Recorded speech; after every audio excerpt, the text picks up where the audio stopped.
Oh, welcome. Welcome to the show, the Young Jurks. My name is Mike Crawford, the host. Been away for a couple weeks.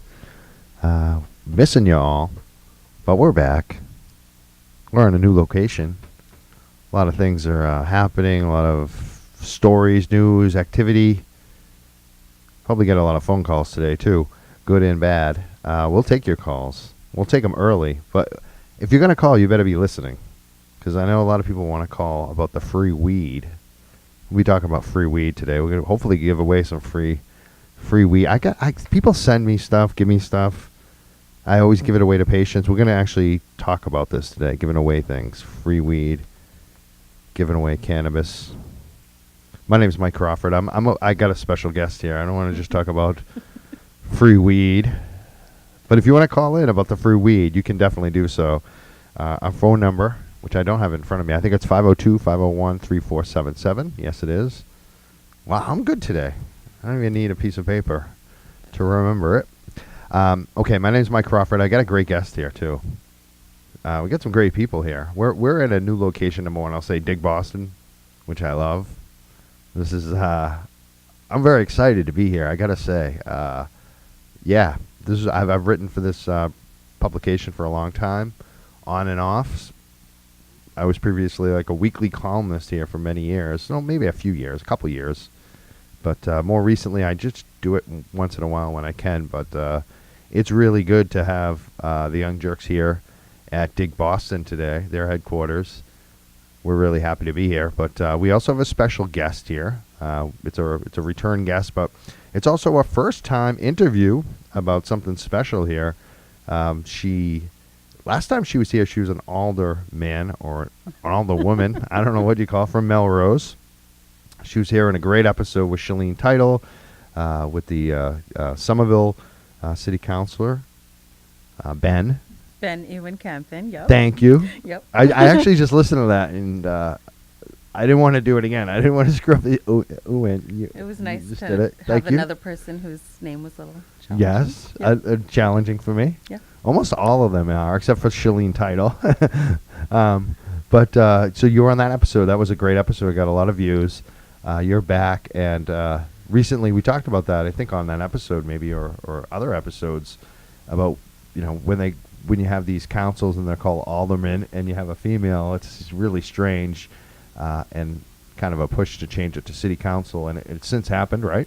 Yeah, it's funny, the timing of this conversation. Just on Thursday night, our Board of Aldermen voted, I don't remember what the vote was. I think it was 9-1, and there Someone was one voted person against it? Well, Was he a guy? Well, so the person who actually voted against it wanted a bit of a compromise, where apparently the city of Woburn has a city council, but the members are still aldermen and alderwomen. Okay. So ultimately, I think just knowing where that conversation has gone over the last several years, one of my colleagues on the Board of Aldermen, Jennifer Lemmerman, introduced this in 2016 to change it. At that time, it was sort of a relatively newer thing to do. There was another attempt in 2017. It failed twice. So this time, not only did we get a majority of votes, it was almost unanimous. Monday night Tuesday, Monday's a holiday, we have a final vote. But ultimately, we're well on our way to officially becoming a city council. I've gotten very used to being called an alderman, but it's funny how awkward it is for other people to call me that. Right. For me, it is. Yeah. Definitely. No, I get it. So it took me some getting used to, too. And I saw the graphic. They had our names up there, because I haven't introduced you yet, which is awesome. Our producers are on that. They misspelled Melrose, though, I noticed. They dropped an E. Melrose has an E, but we're close. We got to make sure people know who we're speaking to, because, again, we had you back again on the show.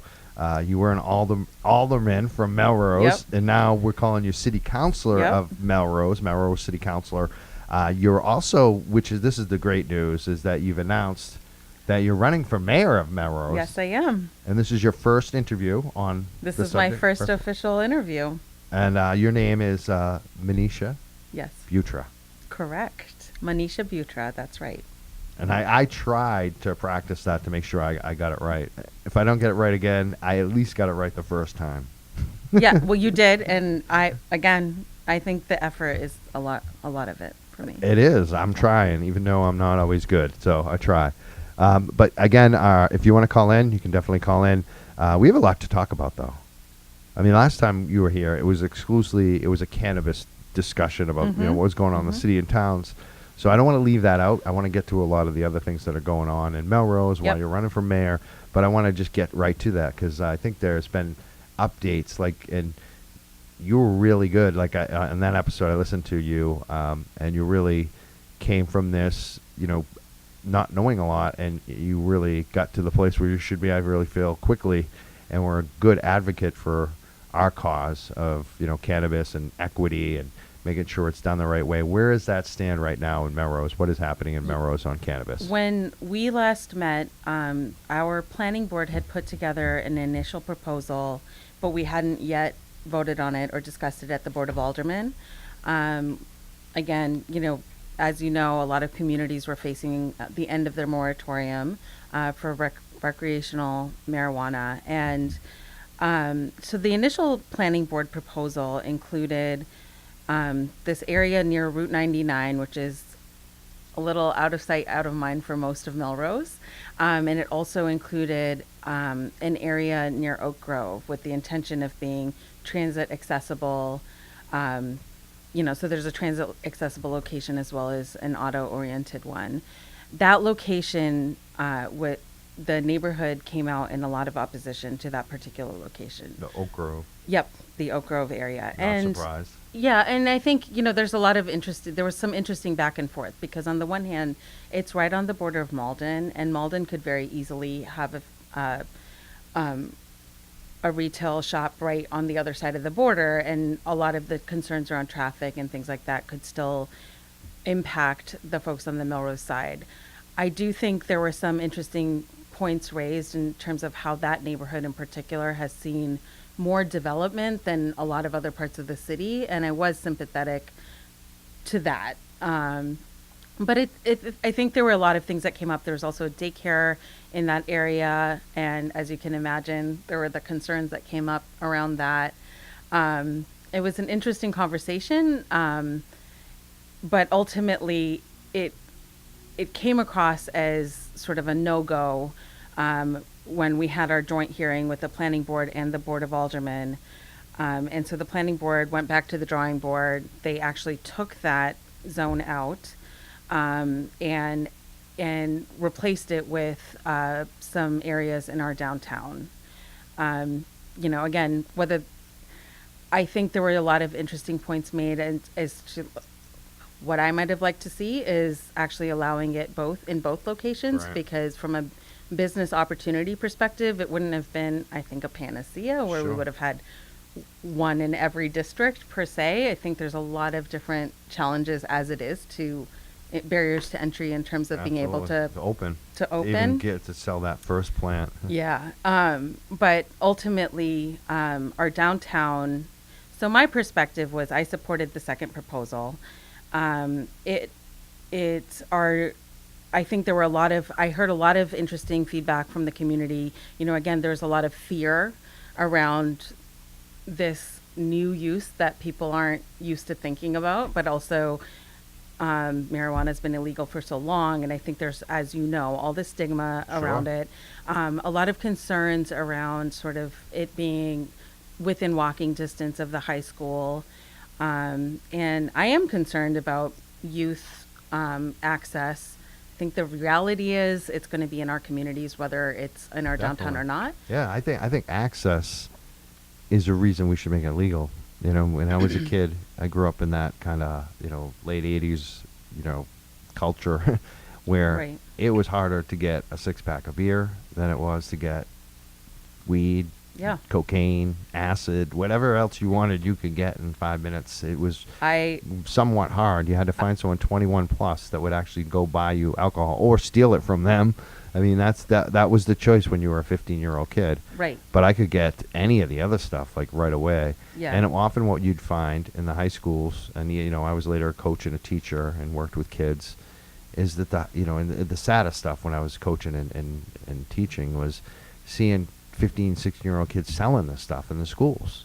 And if almost every public school, you'll find one or two kids. And sometimes that's your student. And for me, it was heartbreaking to see a kid get busted like that, and just to see what would happen to them, and just to see that they would even be doing that. The kid's 15, 16-year-old, he's the local weed dealer, and that's like the opportunity for a lot of these kids to get ahead.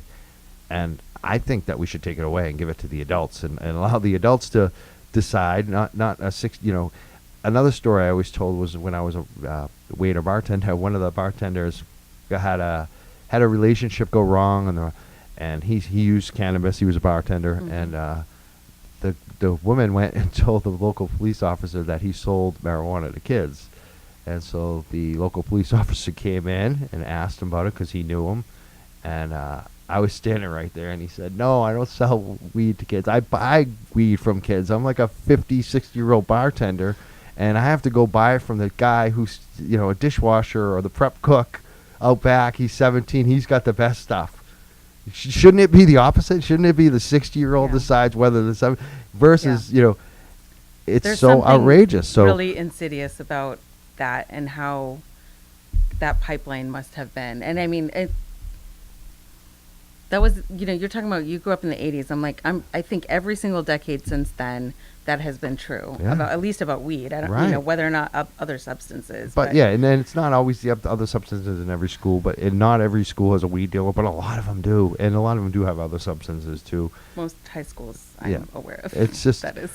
Because I'm going off on this a little bit with you too, because I want to bring this up. I want to make sure I drive down deep on this, because there's been a big push this week to create this new drug war on cannabis, coming from a couple of police chiefs who want to be appointed. I noticed that what they're pushing picks 2 of them, and there's 2 of them standing there, so I guess we know which 2 want to get the job. But they're basically starting to start a task force against marijuana.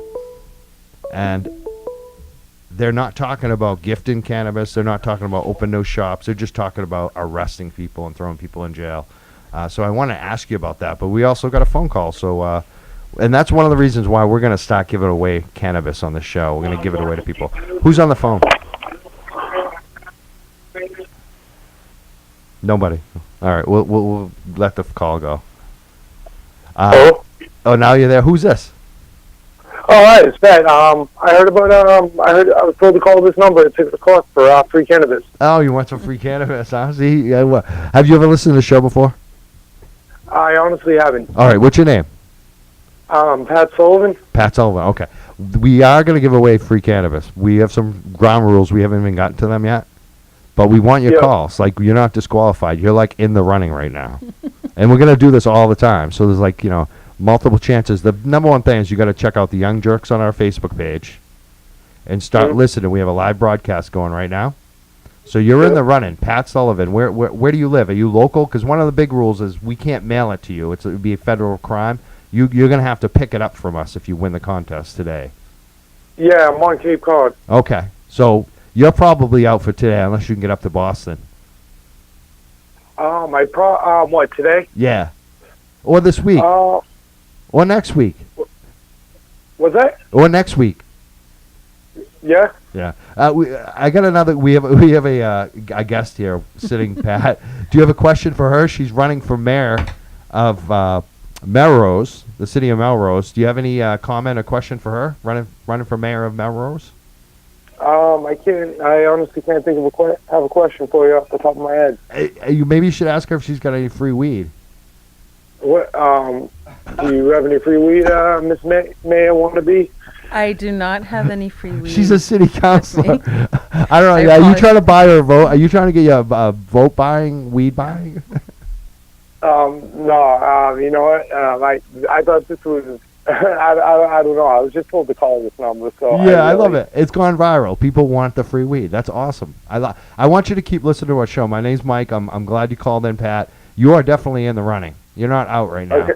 And you may need to call back later though, because we still haven't figured out how we're going to do this today.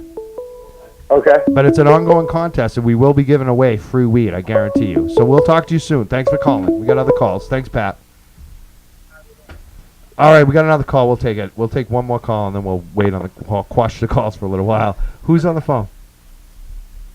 Hello, Hello, who's this? this is Big Ed. Big Ed, what's up? Not now. I just want to ask her position on creating a whole new task force when we already have, law enforcement to deal with illegal sales. I love you, Ed, because I started to build that up before we got that call, and I was going to ask that question, and you just asked it for me. You're awesome, Ed. Big Ed. So No, I'm not going to sit in your spot. catch me up a little. You started telling me about this, and I know I've heard a little bit. The But state is talking to state rep Hannah Kane, who was against every cannabis thing we ever did at the State House. She was against all the initiatives, and a state senator, Michael Moore, pushing a bill to come up with a new task force, which is basically a criminal task force with police officers, with law enforcement, and basically to set up to arrest people is what they're talking about. well, my gut reaction to this is one of the things that's concerned me about the entire conversation around cannabis and marijuana use is why it was even criminalized in the first place. And I mean, it sounds like a reaction to the fact that we're decriminalizing marijuana. And I'm always concerned about who are these types of policies really targeting and what's the Isn't purpose. it funny? Because you know what they call it. We need. I forgot to mention the other part. They say it's because the black market is out of hand. I mean, Coded or not so coded. I mean, I don't even know if they get it, but it's just like Yeah. it's like sometimes I feel like we live in this society, like that movie They Live, where you have the glasses on. I do not know that It's like this. All of a sudden, you can see everything that everyone else can't see, like the propaganda, and I'm just like, how can't people even see that? It's I so really obvious. struggle. I mean, the more I learn about, and as you know, we talked about in our previous in the previous show, I'm learning as much as I can. I certainly don't consider myself an expert, but the more I learn, I just don't understand why the substance was ever illegal. Or I do, but it doesn't seem to be related to its health impacts per se, and the disparate prosecution and the way it's, I don't know. I mean, again, we were sort of talking about how most of us knew that if we wanted to in high school, we could access weed. I think I always come back to an experience I had. So I went to graduate school at an Ivy League school. It was sort of but it was in a neighborhood that was very different from the institution itself. So I went to the University of Pennsylvania, that's in West Philadelphia, predominantly black neighborhood. Lots of history between this wealthy institution and the surrounding neighborhood. And I remember as a resident assistant in the dorms when I was there, having an experience where there were kids smoking weed on the floor. And it was one of these situations where we weren't sure how to involve. It was one of these things where, so I called the cops, and they basically looked the other way. They were like, "Oh, yeah, it's fine. They're fine." And my fellow RA who was with me, she grew up in Arizona in a poor neighborhood, predominantly people of color, and she herself is Latina, and her mother was pulled over, arrested with, on suspicion, and there was weed in the car. And she just was livid. She was like, this experience that my mother had in comparison to what I'm seeing these very privileged students experiencing, it was so jarring for us. And I think that was my firsthand opportunity to witness, okay, I feel a little icky that I called the cops in the first place. Sure. And it was like, how do I do my job effectively? But then on the other hand, seeing that one set of kids is sort of like, oh, they're fine. These are smart kids, whatever. and looking the other way, which I think there's some concerns there too, because there's also binge drinking and a lot of other things that went on where we need to be concerned about those kids. But on the other hand, neighborhoods where folks are being impacted for years based on these. Socioeconomic Yeah. and skin color. Right, right. Yeah, Ed. Are So you not still a there? fan of the task force Yeah, Big idea. Ed, you still there? To we lost summarize. Big Ed. Okay. Yeah. I think Ed got his answer. Not a big fan of the task force. I'm not either. And that's, again, why we're doing this free cannabis contest that people are calling about, the free weed. We're going to actually be giving it away. You know, I have some edibles. I got some, what is this, vapor, some cannabis vapor, cartridges. I also got some flour. We're going to be giving away. I always do this. I give it away to patients, especially the edibles. Someone gave me this for free. I don't like edibles, so I always give them away to friends and especially patients. We're looking to do that today. We're going to be, people calling in. But the deal is you have to come get it. You have to come get it. We'll base it on the best caller, and you have to be listening. You have to be listening to the show, know what's going on, maybe have a good comment for our guest, a good question for our guest. And, you got to follow up with us on our Facebook page. So far, we had 2 calls. Big Ed, I know, is all set. So far, the first caller is in the win. He's in the running. But he has to be listening, and he has to be smart enough to send us a message on our Facebook page after to see if he won. And that's one of the rules. And you got to be 21 plus. That's one of the obvious big rules. We're even, it's funny because it says in the law that you can gift at 21 plus, right? But it says that you can't advertise it or promote it. We're doing that. We're going to talk to a lawyer, and because we feel like this is a First Amendment issue, and we're just going to break the rules anyways because we don't think we're going to be prosecuted for this. We don't think we'll get in trouble for this. We think if we do, it will be a big deal for everybody, and we'll probably get more subscribers. And we don't give a crap at this point because we're challenging the politicians to do it. They want to talk about cracking down on the black market, supply and demand, right? We need more supply. They should be growing it and giving it away to their friends. They can gift it. If they want to cut down on the black market, start gifting it like we are. That's what we're doing. We're helping patients because there aren't enough places open. There aren't enough places that have a good product for a good price unless you have a card right now. Let's take a phone call. Who's on the phone? Hi, yes, this is Jason. Jason, what's up, man? How's it going, man? Good. What's your call about? You want the free weed? You have a question for the... Yeah, I want the free weed. Is that why you called in today? Yes, sir. Have you been listening? Do you know what's going on the show? Do you just Yeah, I've been watching on Facebook. Good. All right. So, what do you think about this whole this whole thing? That do you think that I don't know. I don't really get into that. I just smoke weed. you smoke weed? Do you have you checked out the recreational stores? A little bit. What do you think about them? Like, do you think that the price is still too high? It's too much. Yeah, too high. Definitely too high. It's definitely cheaper on the streets. And on the street, and that's what they're talking about. Like, the politicians right now are talking about cracking down on all those those folks that are helping you out on the street. They're talking about throwing them back in jail, taking their houses, and that's why. That's not right. They're just trying to make a living. And that's why I want to start giving it away. I want to start challenging these politicians. Like, the problem is people don't have access to it. Like, even at the dispensary, it's still too expensive. There still aren't enough of them. And now you're going to arrest people. Yeah. It's like, let's give it away. Let's if they want to, the politicians want to do something, I'll do something. I'll give it away, Hey, there we go.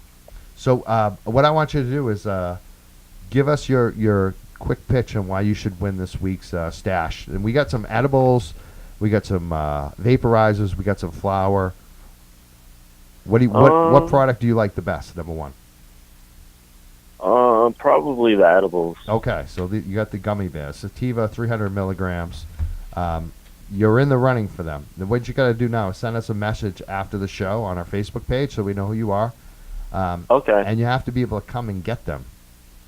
Okay. Either in Boston or Salem over the next couple of weeks. We'll if you win, but you got to tell us why you should get them over someone else.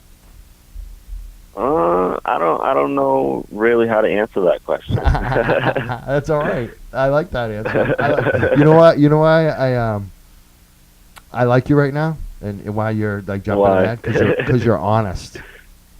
Hey, thank you. Some people would bullshit and come up with like a fake answer. You're honest. I like it.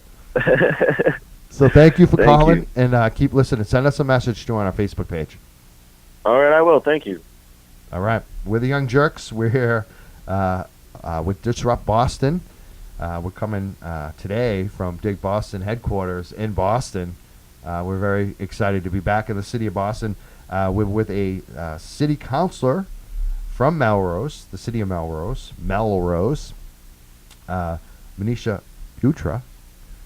And she's running for the mayor of Melrose. And we haven't gotten to many questions. We're like talking about the free weed. The free weed is taking over. People are calling it. We're going to take a break from calls right now. We're going to get into the real stuff on. See, they're still coming in. They're still coming. So the city of Melrose, tell us why, number one, you're running for mayor. Sure. Actually, can we finish? So where Oh, we did we were miss on, something? no, so our policy, what we ended up cannabis. with was actually not allowing it in downtown, limiting it to one, capping it at one.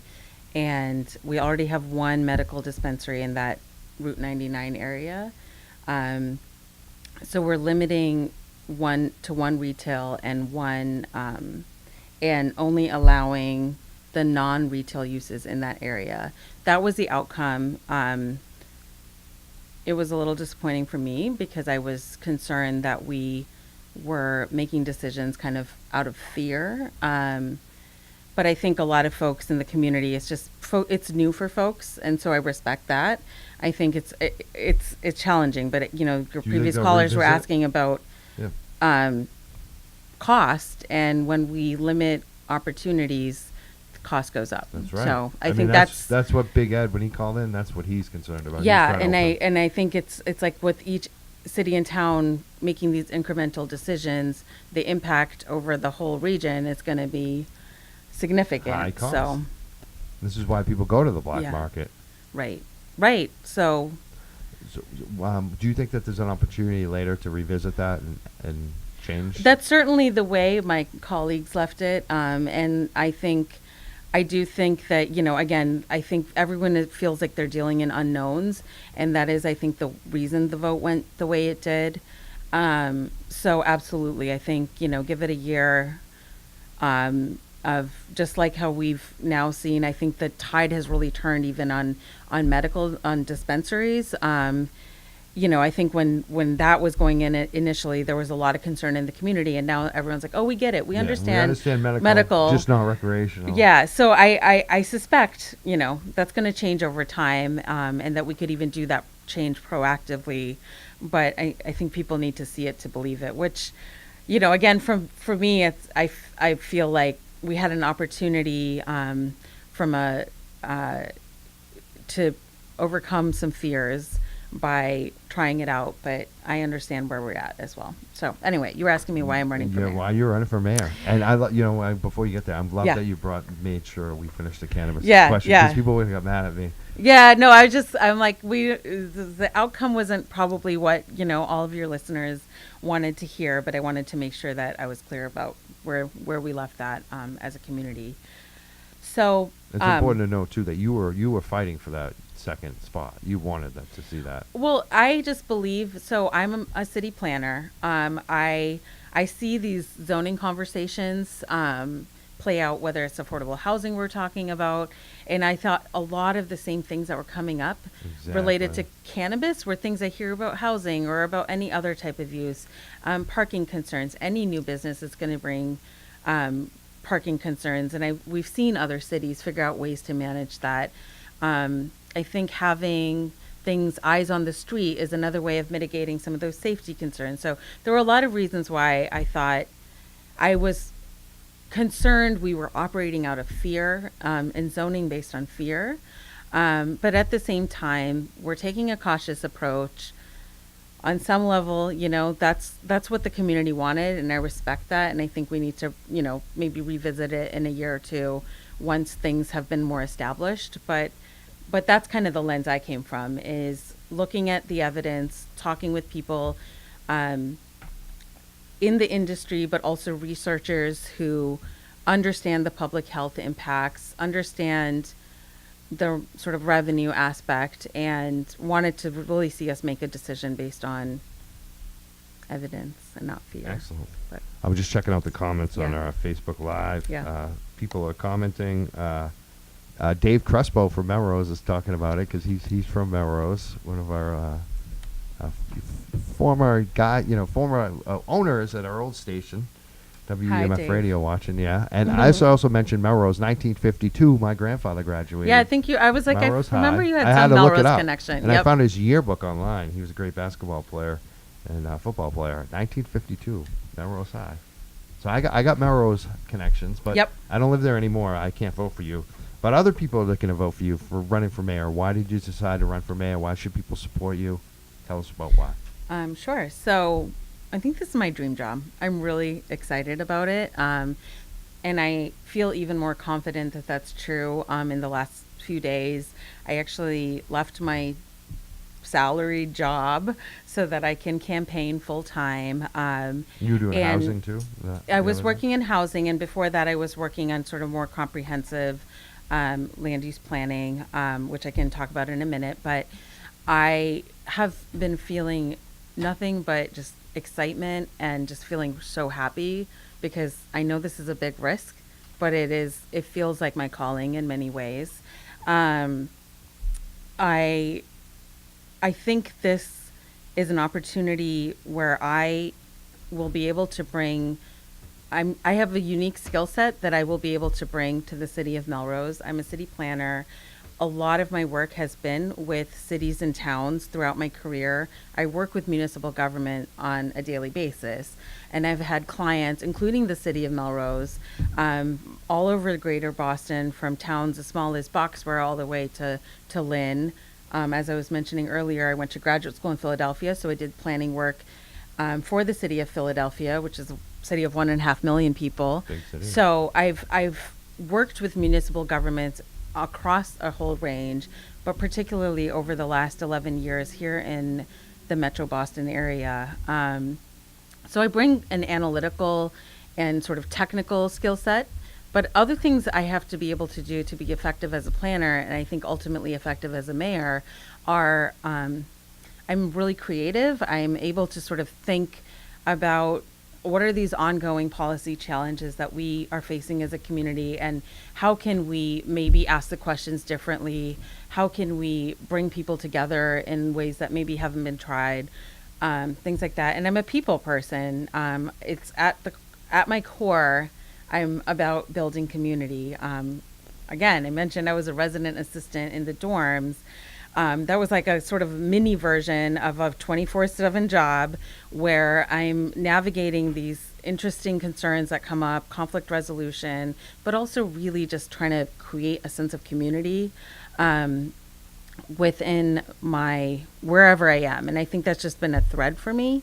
I think what I'm going to bring to the city of Melrose is that ability to, I mean, when clients call me as a city planner, I've worked in the public sector for most of my career. So when other cities and towns call the state or call their regional planning agency for help, it's usually because they're in the midst of some kind of change. And I am a facilitator of conversations around change. I'm used to working with communities and listening to folks who have maybe grown up in the community, and to newcomers, and trying to understand what people's underlying concerns are, figuring out how to bring them together, but also leveling with them about here's where we're going in terms of our demographic shifts. Here's where, the realities from a municipal finance standpoint. There are things happening like climate change, an affordable housing crisis, and all of those things affect us at the local level. And how do we build all of those sort of challenges, but also communicate with folks? I'm laughing at myself because I'm headbutting the microphone, and Murphy's laughing at me. It's cool. I mean, you're telling a great. No, it's all good. It makes me feel so comfortable because I'm not doing that, and you do this all the time. Yeah. So thanks for making. Me. I'm you were crazy. Doing it to make me I comfortable. do it poorly all the time, and you're great. So there was also recently like an override in Malden, Melrose. Yep. The city of Melrose, and you're the city councilor there. You were part of that. Tell us about why there was an override. Why it went through? Because I know most overrides don't go through locally. And what is that? Well, so this law, Proposition 2.5, has been over time creating a situation for cities and towns where their municipalities aren't able to raise the revenues through property taxes that keep up with costs. As costs rise, they're rising above the level that municipalities are able to tax. And at the same time, from the state, there's less support Way in less terms. support. So, sort of, this is like a collision course that I think a lot of communities are Right now.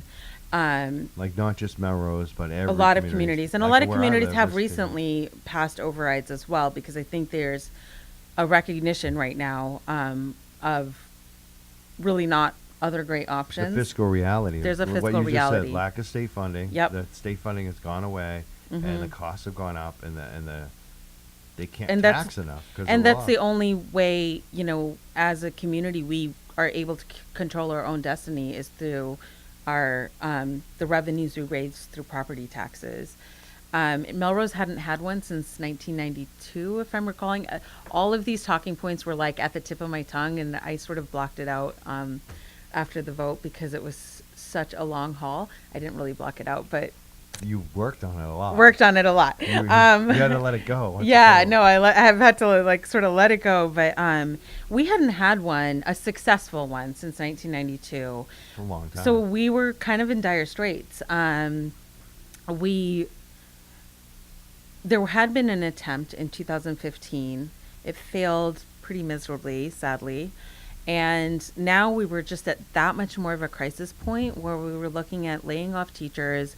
I think one of the catalysts for kind of some momentum and interest from the community was a report that came out that we were among the lowest in terms of how we were paying our teachers. We were losing teachers, and the ones who were sticking around weren't getting paid very well. We have had increased enrollment because of population. Our population has recently increased, and so our schools were becoming more overcrowded, and it was just like this perfect storm of all these things happening at once where we were definitely at a point of crisis this time around. I think in 2015, that was the first sort of beacon of like, this is coming, but it wasn't enough of that crisis point, I believe. And one of the other things in Melrose that kind of contributed to, I guess, our limited ability to raise other revenue is we are predominantly a bedroom community. We're 95% residential. So even on the commercial side, like even if we do have more business opportunities, it's limited how much more we can do without massive land use changes. So we were just sort of headed in this direction. Thankfully, it was a successful vote. There was a huge campaign effort, and I applaud the folks on the One Melrose team who ran the campaign. I was involved as a, I can say city councilor now. I was involved as a city councilor, and I made an effort to do some canvassing. But I think the core team of folks involved in the campaign really made the difference. In 2015, we had roughly 5,000 no votes and 3,000 yes votes. In 2019, we had about the same number, about 5,000 no votes and 6,000 yes votes. Wow. So I think it became pretty clear, like there's a lot of reasons for that, but I think the campaign effort was a big piece of that. I think the other factors were the fact that parents with kids in the schools and the increasing enrollment, there was more of again, people feeling that pinch, and enough of a shift maybe in our local demographics to support it. I think people are just generally more politically activated on some level right now and paying more attention. But I think the actual amount of door knocking, so the day of the override, the commuter train derailed, and then the Orange Line was on fire. It's like, and the campaign team actually figured out ways to pick people up from Wellington and from Oak Grove and get them to the polls. And I feel like it was such an amazing, amazing effort from A to Z, from, the beginning of the effort through the finish line. So now we have all this new money. Woo. I think a lot of the money is a lot of it's going to go to filling, positions that have been cut in recent years, increasing teacher pay, making sure we're up to date with technology and materials in our classrooms, making sure we have reasonable teacher-student ratios by being able to add some classroom space in the district. Those are the ways in which it's going to directly help the schools. But the other thing that's going to happen is we've been year after year funding sort of the school side of our budget with the sort of unallocated funds that are really intended to take care of one-time expenses. And we're no longer going to have to do that, at least for several years. So now our police vehicle that needs a jump start every time, there's a cruiser that needs a jump start every time it needs, you know, all the other ones are, I guess, out in the field, or a fire truck that's had like $65,000 worth of repairs, or snow plowing if we have a really snowy winter. A lot of different really tangible things, potholes. Potholes are huge now. Lots of different things that we can actually proactively address. And I'm really looking forward to just going forward with a mindset of, you know, there were things that came up on both sides of the campaign that we really do need to tackle. I think there's all the positives that came out of the yes side, which were, you know, we want to be a really forward-looking community. We want to be able to proactively address our concerns. We're a regional leader. But on the no side, there were concerns about accessibility of information, clarity around our budgeting process, sometimes feelings around, you know, are people pulling one over us? I know that all of the information is public, but I think what I can bring to the table is an ability to make sure that that information gets communicated out in a way where lots of people can participate in the process, but also understand it if they're a layperson. Great. We're speaking to a candidate, a city councilor. She's a city councilor right now, presently, or soon to be. It's a weird thing because she's really an I'm alderman. still an alderman, but yep. They just voted to change it to city councilor, so we're calling her city councilor, which she is. She will be very soon when it's finally official and the law has changed. Yep. But you're in Melrose, Yep. and you're elected, and now you're running. What I said, campaigning, you're candidate for mayor. Yep.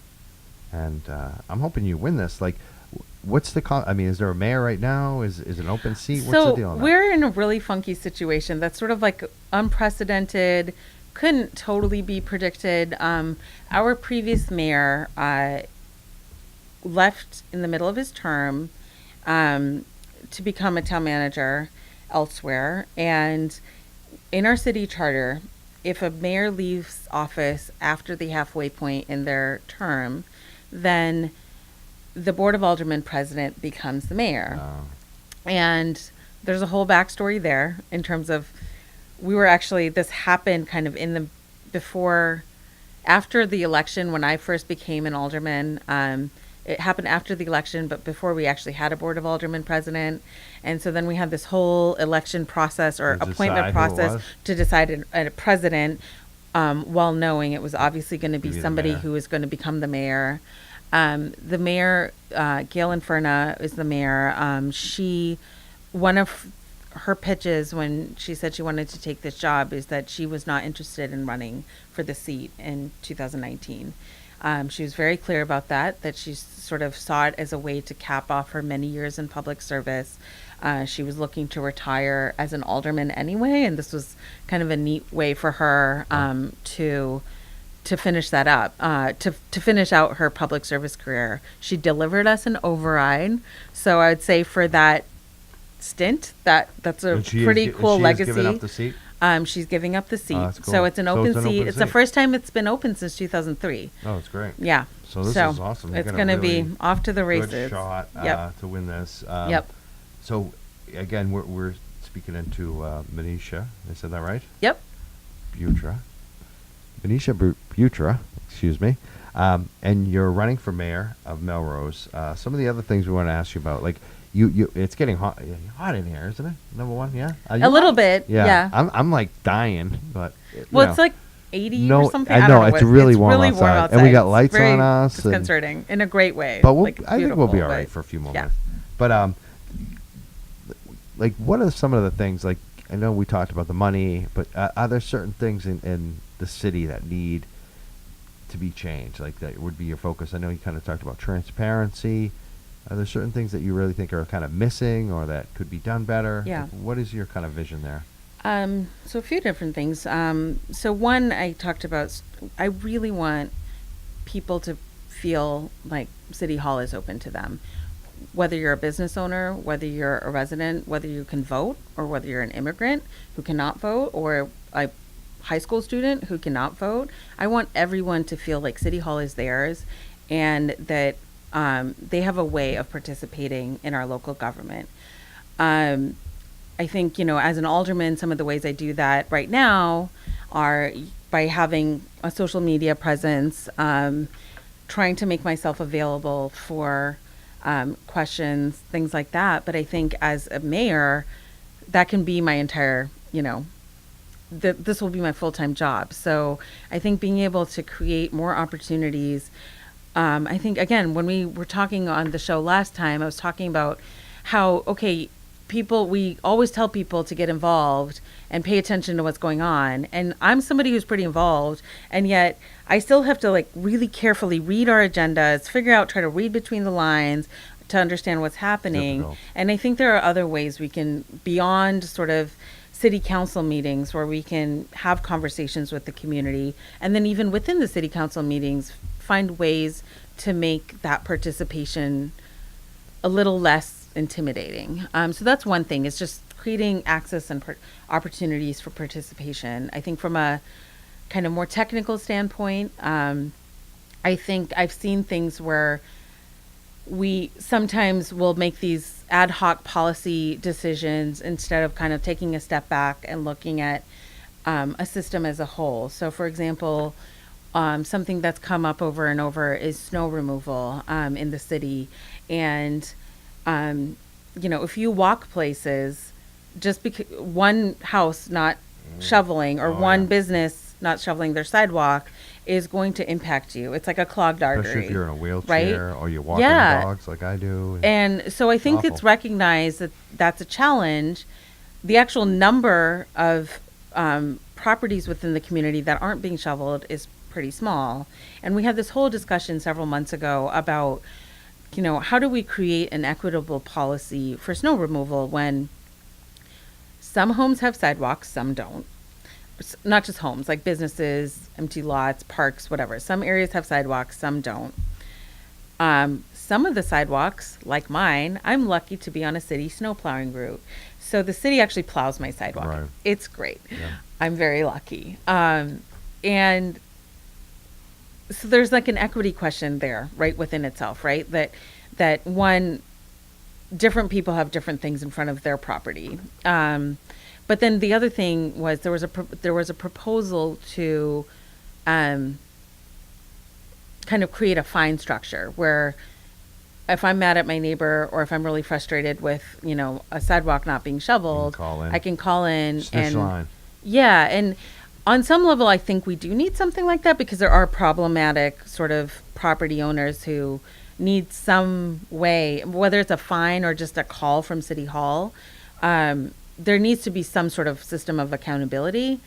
But to me, it just raised all these other questions. And through that conversation, what I started to realize was we really need to update our citywide plowing routes. They haven't been looked at in several years, but also make sure that things are being done kind of in the proper order. So if the sidewalk is being shoveled first before the road, and then the snowplow comes through on the road, it's Push going to it back plow with snow. Yeah, a right, ton the of snow sidewalk. onto the sidewalk, especially if you're on a corner. And after I started paying attention to, we had this whole discussion to where those issues were happening, I was noticing that some of the problem areas were on the areas that the city was responsible for. And so what I'm hoping to bring to the office of mayor I've seen is that a in more Cambridge, because- systemic approach. Like, let's look at the Same whole thing. system. It's- Let's figure out a way for folks who are actually doing the walking to be able to help us figure out the right policy, because they're the ones who have to deal with this on a daily basis. We pride ourselves on our transit access for a walkable City. city, And and Melrose is, especially it's very downtown. walkable, and yet there's this funky situation where, winters are challenging. And yeah, it's New England. We get that. But there are ways we can do it better. And so that's something where I sort of saw a solution being proposed that I appreciated and agreed with the intention of, but it was kind of the wrong solution for something that was a more systemic problem. And I think that's the lens I can bring, is being able to look at both it. zoom out, look at the whole system, but then also really get into the nuts and bolts, because I've had to do that in so many other communities. This is great. We're speaking to Melrose City Councilor Manisha Butra. She's running for mayor of Melrose in Massachusetts. My name is Mike Crawford. This is the Young Jurks. We're taking your phone calls too. We opened the lines for a little while. It got crazy about the free weed. If people want to call in about free weed again, that's great. Make your case on why we should give you the products. We got some edibles, 300 milligrams. We got some, what do we call this? A vapor cartridge. And we also have some flour. But you got to come get it. You got to be 21 plus. But we're going to start doing this. We're going to start giving it away through our show because we feel like that we want to cut down on the black market that the law enforcement is talking about. We had another comment here, too, about that from Grant that I want to read. But before I do that, we have a big event coming up, April 27th. It's also my birthday, but it's the 5-year anniversary party for this show, The Young Jurks. We're going to be 5 years old. That's unbelievable. I can't believe it's been 5 years.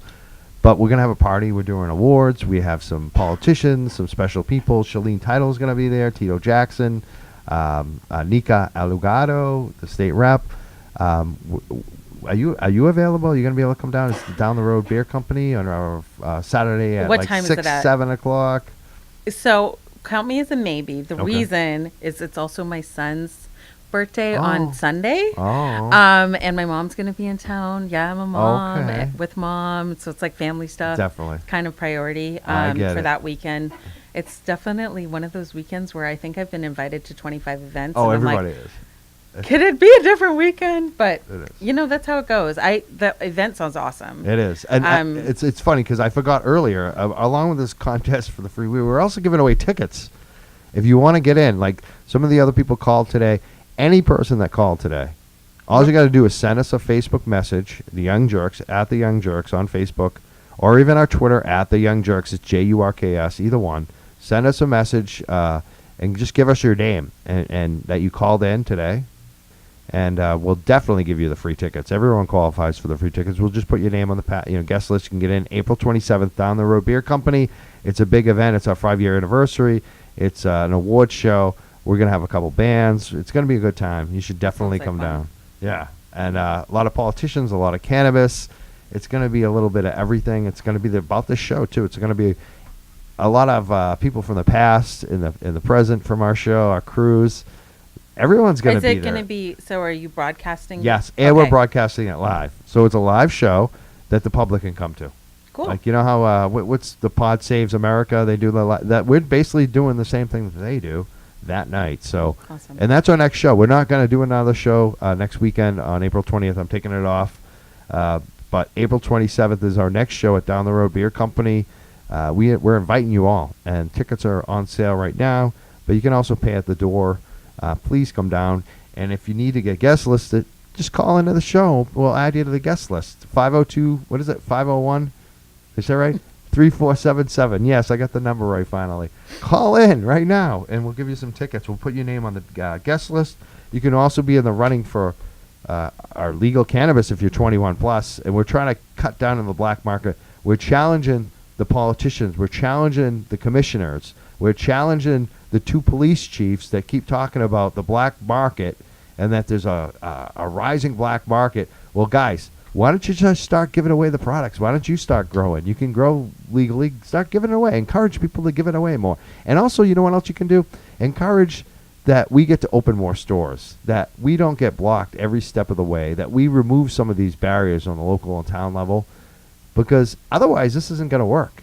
And they are right to a certain extent. The black market will get worse.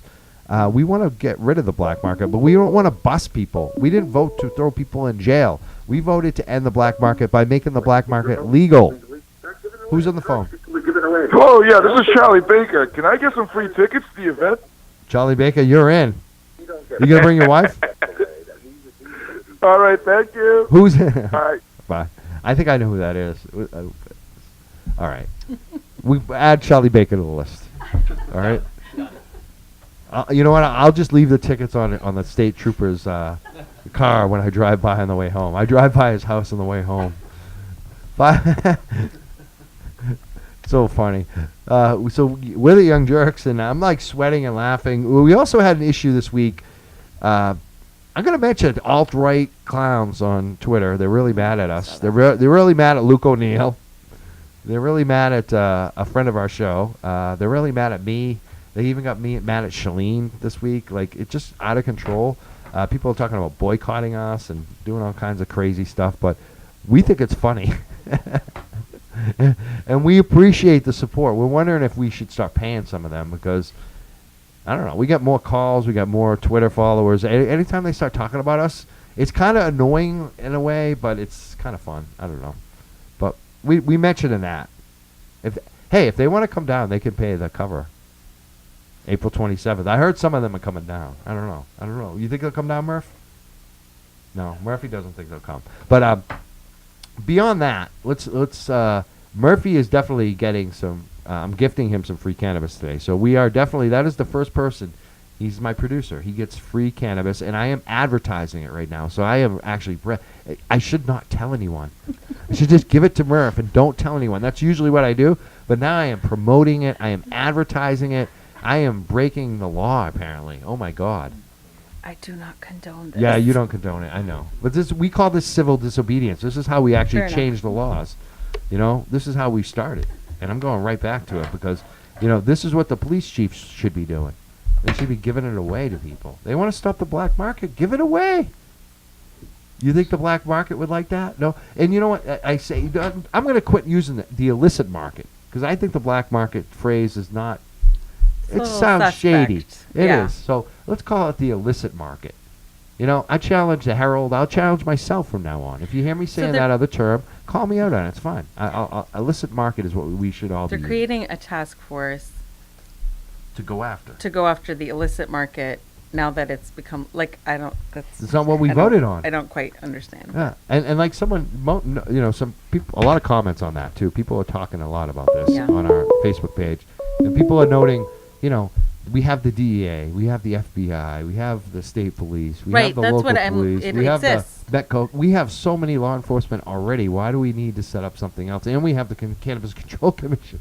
Who's on the phone? Mike, it's Grant. How are you doing? Good. What's up, man?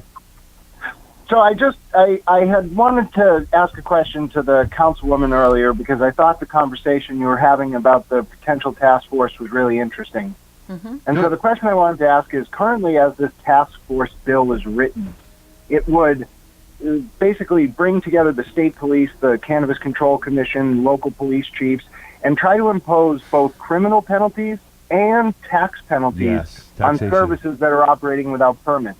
Would the councilwoman support a path to a kind of amnesty for these services to get licensed? Because it seems like, as written, the bill is just meant to protect dispensary profits and allow police to target minority and other communities who are operating without those permits. And businesses that can't get permits, like delivery services and yoga services, and there's all these other businesses right now that are somewhat legal, in my opinion, because who's going to prosecute someone using cannabis in a yoga class? But this is what we're talking about. They're at risk too. What do you say to Grant? Absolutely. I myself, I'm a homebound and a disabled medical cannabis patient, and I rely on these sort of gray market caregiver services to obtain medicine at a reasonable price. And you're a patient. And to think you are a patient. I know you, and you have serious medical issues. Right. And to think that these services might be targeted with extra sort of force of the law simply to protect dispensary profits, it's just abhorrent in my opinion. Want to comment on that? I think the first step sounds like opposing the legislation to begin with. If it were to pass, I think I would want to look into both the statewide level, but at the local level, how we can I guess, stop its effects or allow, just like we created a moratorium on recreational marijuana, it seems like maybe we could do the same We thing. could study this. We could need study to it. study it. Brett. We need to study it for right, years, decades, to figure it out. Uh, What do you think about that, Grant? That kind of answer. It's the whole question is, I mean, not your question, but the entire premise is frustrating because it's like rather than taking a stance of let's learn how to understand the industry, understand why people are using the, as you called it, gray market, when Or you the are a illicit. patient in particular, but across the board, regardless of sort of why you're using it, because we're on our path to legalization and we've legalized in the state, rather than sort of even understanding the problem to begin with, it's taking this punitive action, which it just doesn't resonate. I don't understand. I understood your question. I just don't understand why it's even happening. Why we're even doing it? What do you think about that, Grant? Other than the reasons we all kind of know. Well, I think that was going to be my next point, which is that standing with the senator and the representative, not only were there police chiefs there, but there was the executive president of the Commonwealth Dispensary Association. So to me, that's what really concerns me. So there's a profit motive. Yeah. Yep. That it's not just the public safety or anything. It's really just a cover for private profit. And that's why I think your answer is so excellent, because if they can facilitate sort of a slowdown in the municipal licensing across the state, then the rollout of this bill could also be slowed down by municipalities. So I think it's ingenious. Excellent. Thank you, Grant, for the call. Thanks for calling. I also want to ask you another quick question about the state police recently. There was a story that the Globe unveiled about secret cameras and secret databases that the state police have set up since 2014 and didn't tell anyone. They have cameras like on the Bourne Bridge and the Sagamore Bridge recording every car that comes in and out. They have all of a lot more going on than that too. Like they basically have set up a camera surveillance system. Mm-hmm. They've funded local police departments to be involved with these new systems. You know, the license plate tracking and the cameras and the databases. There's really no oversight. It's funded by the federal government as well, who gives the money to the state police, and the state police get all these locals involved. And, you know, there's a lot of databases being created, a lot of surveillance, no oversight. When I lived in Cambridge, Mass., this kind of happened. It was more the federal government was doing it direct. The Department of Homeland Security gave the city of Cambridge a bunch of money for the cameras, and, you know, they were going to be plugged into the Homeland Security database. And then Cambridge decided not to do it. And the cameras were actually up. They never got turned on. And eventually, you know, I had a camera on the corner of my street. Eventually that camera came down. It never got turned on, and they sent them back to the feds. Where would you be on something like this? You know, with kind of the surveillance and the state police running the system. And it seems like there's a lack of oversight, a lot of corruption, a lot of issues with the state police right now. I think one issue right off the bat is the fact that this was happening kind of in secret, and that there wasn't that oversight, and the intentions of why we're even doing the surveillance are not clear. I think the questions of surveillance itself, I can't point to any studies, but like off the top of my head, but I've heard that in a lot of communities, it doesn't necessarily actually improve public safety. And my concern would be, again, who are we targeting and why? Well, a couple and things. also, I mean, just thinking about things like, say, terrorism, right? We've had a lot of people who have kind of passed through the system, who've maybe even been surveilled and who might have committed an act. But on the other hand, I think people who are targeted because they might fit a profile through a surveillance. Like I don't know if I'm articulating it very well, but I'm just sort of like, there's just concerns about. But like the state police did kind of answer some of that stuff, so I kind of want to push back a little bit on it and come with what they would say and what was said in the Globe. Like one of the things they said about why they didn't disclose it since 2014, which is what, 5 years now? Yeah. They've been setting this whole program up, not telling anyone until the Globe found out, and they didn't even want to tell the Globe, but you know, Globe and ACLU are all over this.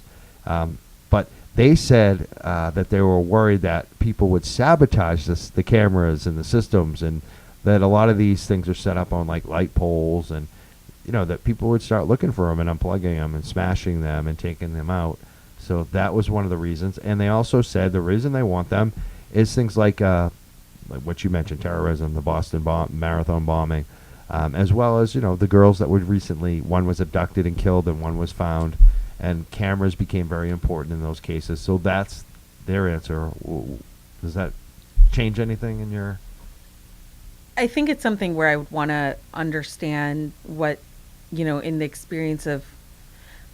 So I kind of, my brain jumped to this totally other thing, right? Where dash cams and the impact of, or police officers wearing cameras on their bodies, and how actually having the cameras may actually in some ways improve outcomes with regards to policing and people being shot or,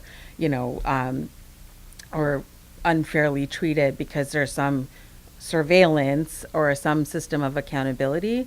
But on the other side, it's sort of, again, why are we doing this surveillance? Is it a way of looking for problems or finding ways, if you are suspicious of somebody or something, to actually then target and be suspicious of them when there's not. That's what I'm worried about. Yeah, I'm definitely. The jealous, the jealous spouse, ex-spouse, boyfriend who's a police officer who's using this stuff, and for a personal matter, like that's what. And even maybe it's not police. Maybe it's just what a are bad they doing guy. with all that data? That's like a someone lot of cracks data. into the data. We know data gets leaked. We know police officers. There have been police departments locally that have been swatted. There have been police departments locally that have had all their stuff stolen digitally. They've been held for ransom. Like, this happens to the police in their databases too. So it could be anyone. It could be Russia. It could be the local gangsters. It could be anyone. It could be just your enemy that was, got access to that. And a lot of what we're finding out too related to this is that there's also a private connection where they're actually working with private corporations too as part of the database. And there's a question whether some of the private corporations could get access to some of this stuff, like, bail bondsmen. There's, that semi-private cooperation, those partnerships, they turn bad. And a lot of times that information gets leaked. And if you're filing for divorce, if you want to spy on your partner, like there's a lot of worries about this and how secure and how safe Well, it is. and it's I feel like there's this thread in our entire conversation of sort of preying on people's fears. I think people, in this era, for a variety of reasons, and maybe this fear has always existed, but there's this idea that we're less safe, which in many cases is not actually true in terms of our day-to-day lives. But preying on that with these surveillance systems or tasks. Bleh, why is that hard to say? Because it's hot in here. Okay. My tongue is starting to get like, it's Task getting hot and humid in here. forces, We got like 7 people in a small area with lights on us and no Yeah, windows open. yeah, And a hot day in the spring here. But the other thing I'm hearing is this sort of private profit motive Right.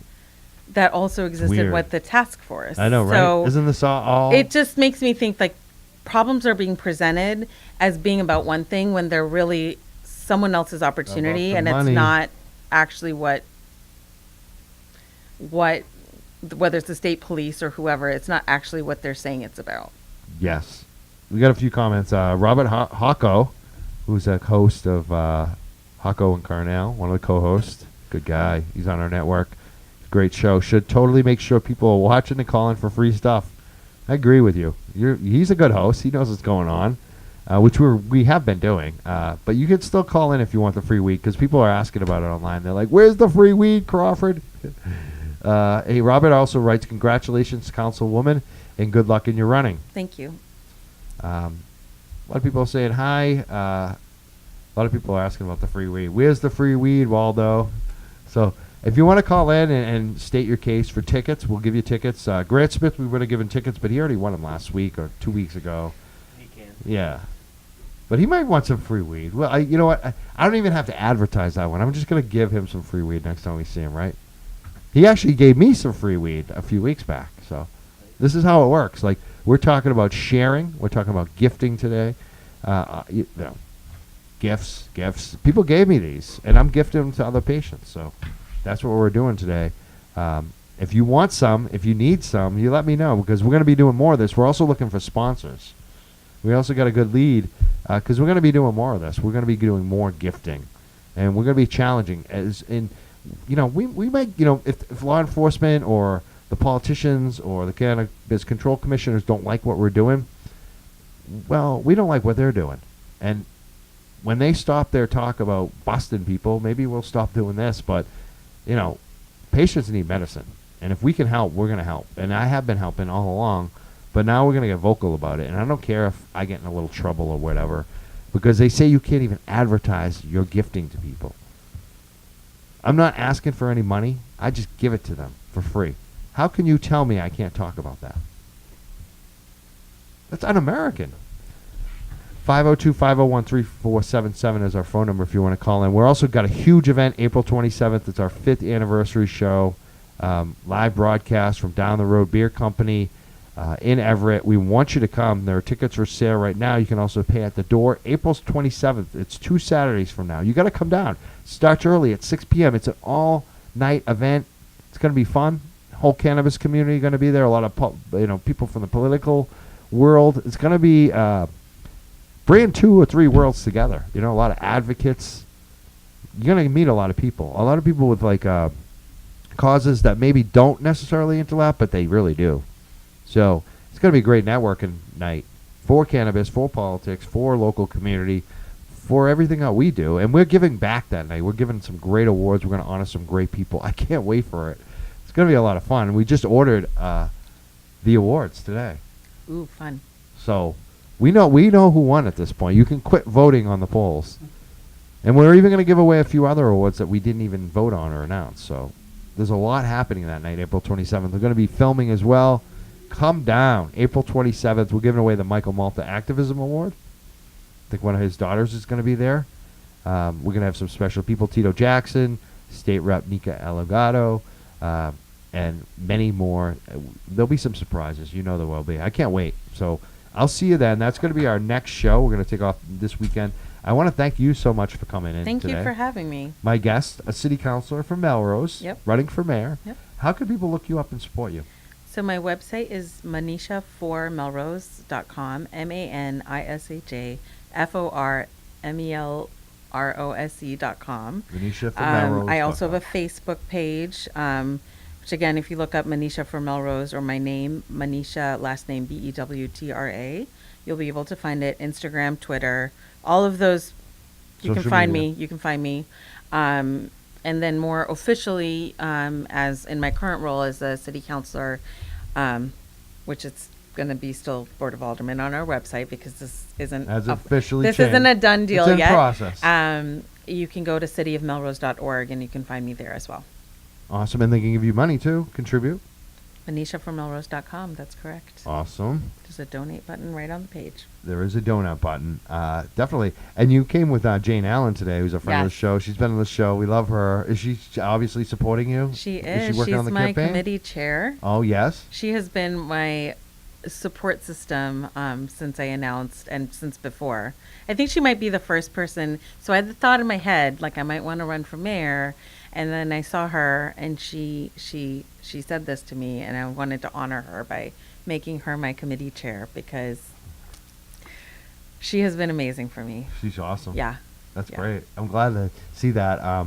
And I met you both through Shalene Title, who we mentioned earlier. Yeah. She took a little heat this week, and even like a Howie Carr column in the Herald. Do you want to say anything about Shalene? Because I think Shalene doesn't deserve it. She's awesome. She's the best cannabis control commissioner we have. I wish the rest were like her. If they were, we wouldn't have to give away free weed today. So Shalene, Jane, you have all moved me on this issue. I have, initially before the last time when I came on the show, I was meeting with Jane and Shalene to talk about our local policy, kind of express my own areas of discomfort, because I'm not a cannabis user.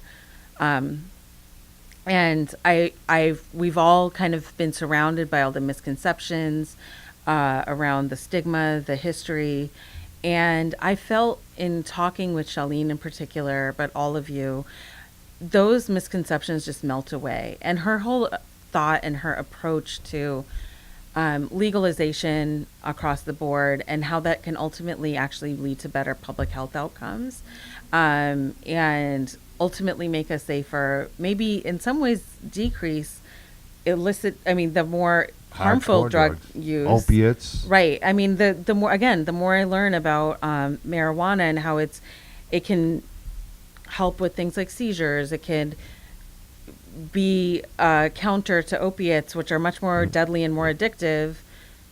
And Tylenol and alcohol. It's All the things, everything. and all the bad things that kill and us. so I know on some gut level, I'm still moving through that, like becoming more Process. comfortable. Sure. But I know I have people I can lean on to who, Thanks, Celine. and some other folks in our community too who have gotten into this business because of a personal experience. Like one of our Melrose residents is now a cannabis practitioner, after having seen what relief her father had when he was very, very ill, by using the product. And now she's changed her whole life and gone into that industry. And I think just the more people I know who have had that experience, I've heard these stories over and over again. And it's not all the stereotypes No, of it's whatever, I don't know. No, I grew up. It's not at all like the I stereotypes. have the Irish Catholic guilt, and I was a jock, and it's weird. Like I would never have expected to be in the medical cannabis, like talking about it. Like I'm not in that business. I'm not in that field. I'm a patient. I have a bad back. I mean, I also I had guess- cancer, and it's helped me. It's a Yeah. they gave me all those pills. You know what I mean? And I was taking all the And- other things, Tylenol and alcohol for the pain, and I don't need any of it. I That's really don't. amazing. It is amazing. And it's leaf. It is. Like we're talking about something that comes from a plant. And it makes you feel good. Um, Unlike all those other things that you take, it Yeah. actually, and people like, that's the thing that drives me crazy. It's like, oh my God, it makes you feel good, so people have to feel guilty. Like, sick people feel good. You're going to make them feel guilty for it? Yeah. Like, really? That's the problem. Another That is thing, the problem. Like, just what while kind of we're on problem Charlene, is going on in can I this give world? Go Charlene ahead. another Oh, yes, shout Charlene, out? yes. So another thing I really appreciate about her is my struggle has always been one sort of on some level, like knowing this should have never been criminalized, and the impacts on people of color in sort of Black and brown communities has been particularly severe on low income communities. And the fact that she brings that equity lens, but again, brings people along with her, I think just that combination, that's always where my core concerns have come from, is there's this massive lack of equity within sort of the illicit side of things. And can we now have a new system where we're not just, again, supporting the profit motive, but thinking about something that's more equitable for everybody? And Definitely. I love that she's leading that charge. I do too, and we support her 100%. And I think everyone does in the cannabis community. I don't see many people who pay attention to what's going on that don't support her, because they realize she's like the only one fighting for us up there. If we had her running the whole show, we'd have delivery right now. We'd have all these things that we want that we're still hoping happen, and we wouldn't even have a chance of having any of those things, like even a possibility, if she hadn't fought for them with that Cannabis Control Commission. So I'm very thankful for her. I think a lot of people should be. I'm proud of her too. That's the other thing. I've known her for a long time. I'm really proud of her. A lot of people kind of, So we, I think, became like Facebook friends before we met in real life. And then one day I was sitting on the Orange Line, and then she was standing right there, and we like look up at each other and we're like, oh, hi. That's how we met in I real can life. believe it. It's hilarious. But, we're neighbors, fellow, I don't know, badass South Asian women. that's awesome. It's cool. It's very I like cool. knowing her. Yeah, and you're very nice, both of you. You're very sweet, Thanks. but you're powerful women. Like, you kick ass. Like, you see it like in both of you. I wouldn't want to be on either one of your bad sides. So let me know if I ever do anything wrong. I will. All right. I love it. I love it. We're the Young Jurks. It's hot in here. Like, we're really not. I know, It's time to go, it's- because we need towels now. We all need, like, it's time to go. We're trying to give away lots of free weed and tickets. I don't know what happened, but we still have this stuff. If you want to, you got to hit us up on Messenger. You got to send us a message because I got the stuff. And a couple people did call in. So follow us up on our Facebook page, The Young Jurks, and let us know what you want. We got the flour. We got one of these, the cartridge, and we got the edibles. I think one of the gentlemen got the dibs on the edibles. But you got to come to us, and you got to be 21 plus. So you got to work it out. You can either come to the North Shore, you can come to the Boston, Somerville, Cambridge, or we'll work it out, or Everett, because we'll be around. We're going to be doing this more often. We're going to get some sponsors to do it as well. But the big thing is we want to say, come to our party. 2 weeks from now, Saturday, April 27th, 6 p.m. in Everett, down the road beer company. It's going to be a fun time. You don't want to miss it. Also, hit up your politicians. Hit up Hannah Kane. Hit up Mr. Moore. Hit up these governor, and let them know that you don't want additional law enforcement resources to go and busting people for cannabis, because we voted 3 times to stop the war on cannabis users, to stop the war on the cannabis trade. We want it to be legal. So they need to remove the barriers. They need to start gifting if people can't get their cannabis. If there are so many barriers, they need to come up with other solutions besides throwing people in cages. So we're going to go. I'm done with my rant today on that. I think I got the message out, hopefully. I think our listeners did too. They kept calling about it. They were emailing. That was all they really wanted to know today. It seemed like, you know what I mean? Yeah. They're into this, so I know they are. Besides the free weed. Well, yeah, that seemed like a... But it proves the point. Yeah. This is what people are they want this product. We voted for it. Why are we treating it like it's plutonium or gold? It costs half as much as gold. Like, it shouldn't have to be that way. We grow it. We don't grow gold. We can't grow gold. You know what I mean? Makes me kind of wonder what it was like to be around in the era of prohibition. Of alcohol? So, yeah. Yeah. I wonder if a beer was $50. Although Melrose is kind of still, we have, anyway. Things are I'm going to different. go on a we whole do, tangent. because we're way too hot. We're like, especially me. Now I'm like pouring. It's like, all right, so your city councilor, alderman of Melrose, running for mayor, Manisha Butra. So you got it right every single time. I did tonight. Thank you. I tried. I mean, I think you did last time too. Well, I don't know about remember that. though. I don't think so. Actually, I think I screwed up a few times. It's all good. But thank you for coming in, and thank you for sitting in the hot studio with us and answering all your questions, taking all the phone calls, and dealing with our free weed contest. Right? Thank you so much for the invitation. Thank you. We'll see you in 2 weeks, April 27th, people. Hopefully we see you all. We can't wait. Down the Road Beer Company. It's going to be 5 years for us. Come down and celebrate with us. Tell us, why you listen, why you like us. Bring some free weed or expect to get some free weed. Who knows? Because we're encouraging the gifting.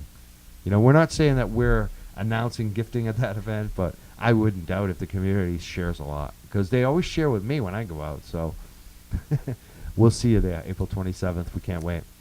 Good. We're the Young Jurks. I want to thank you again, Manisha. Thank you. Thanks for having me on. And we'll see you in 2 weeks. Thank you, Murphy, behind the board, Disrupt Boston. I want to thank Adam Souza.